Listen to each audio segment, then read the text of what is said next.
Hey guys, welcome back. So in this video, I'm going to show you how to open folder in Cursor AI. So let me close this project here that we go from the beginning.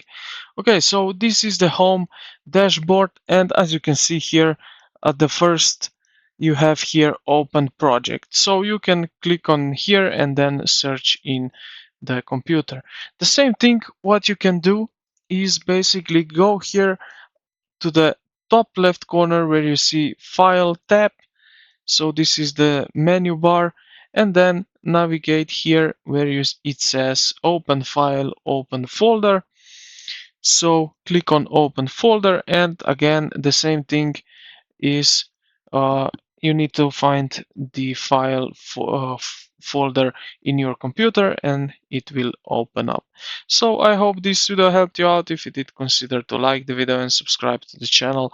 Thank you for watching, and I will see you in the next